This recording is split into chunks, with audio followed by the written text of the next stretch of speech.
Hey, it's TaxQuips time from TaxMama.com. Today, TaxMama wants to talk to you about some imminent deadlines and about the IRS stopping by your place of business. Well, my friends, the year has flown by so quickly. I blinked and now it's almost autumn. Well, first, let's talk about the upcoming deadline. September 15th is the final filing deadline for calendar year partnerships and corporations, those whose year ends on December 31st. Let me be clear now, there are no more extensions. So if you haven't gotten all your information together yet, do it now. And I mean now. Even if something is missing or incomplete, work out reasonable estimates for the missing information. Include a disclosure statement with your tax return to explain which amounts are estimated, why, and how you arrived at the estimate. But no matter what, file that tax return on time. Not filing generates instant late filing penalties, several actually, because there are penalties for not filing the Form 1065, the partnership return, and the Form 1120S, the S Corporation return, and separate penalties for not filing the Schedule K-1s for either of those that go with those returns and not filing them on time.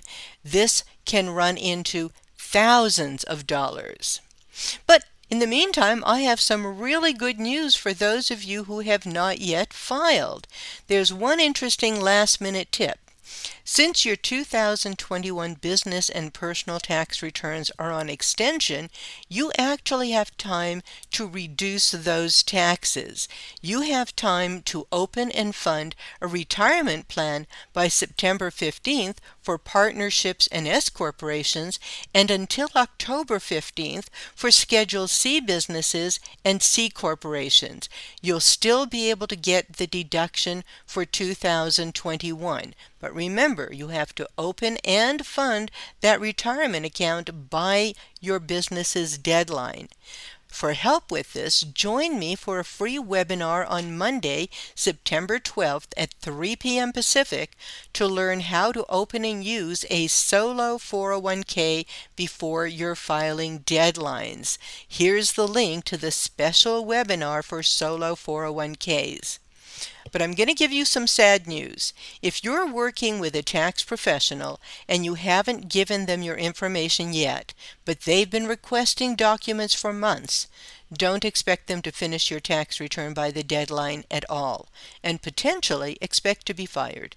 There's a lot of talk in the industry among tax practitioners who are exhausted and resent having to babysit procrastinating clients. Moving on to more cheerful matters, the IRS is coming. The IRS is coming. Yep. Even before Congress passed the inflation bill providing additional funding to the IRS for new hires and operations, the IRS has upped their field operations. And here is a link to information on how to understand when the IRS is contacting taxpayers, and no, it's really the IRS reaching out. So they have a press release that they issued about a month ago. Let me tell you my perspective on this. Revenue officers, those who are dealing with collections, have started to go out into the field, and they have three purposes. Naturally, they're there to collect past due taxes, especially where the taxpayer has been unresponsive, in which case the visit might be unannounced. The regular scheduled visit to structure a payment plan to settle business or payroll tax debt, or to educate employers who are starting to fall behind on their payroll tax deposits before they get too far behind. So that's what the collections officers are doing. Revenue agents, auditors, are also heading out into the field to conduct audits. In most cases, there will be mailed correspondence before any of these people show up. If you didn't get any correspondence, it could be one of these reasons. You moved and didn't file a change of address with the IRS. You haven't had the courage to open your IRS mail and you're waiting to show it to your tax professional. It could be the IRS Criminal Investigation Division visiting, or the visitor is not really from the IRS at all. Ooh, so how are you supposed to know? What I want to talk to you about today are the unannounced or unexpected visits, especially to help you verify if they're really from the IRS, since there are a lot of scam artists out there, and they are worse than the IRS. So let's start with what a real IRS agent will have. They will have something called a pocket commission. That's their official card and badge. The problem is, do you know what a real pocket commission looks like? I don't. I haven't seen one in over 10 years. And neither did most of the tax professionals in our stakeholder liaison discussion group when we were talking about IRS systemic problems. They also have something called an HSPD 12 card. That describes the agent's height, appearance, etc. Again, that's easy to create a phony document with a scammer's description, since most people don't really know what the card looks like. Yes, true, it has IRS contact phone number on the back of the card, but if they're con artists, the phone number on their card is going to a friend or colleague who will give you their description. So with the potential to fake IDs, how can you be sure the person at your door really is from the IRS? Well, here are some tips.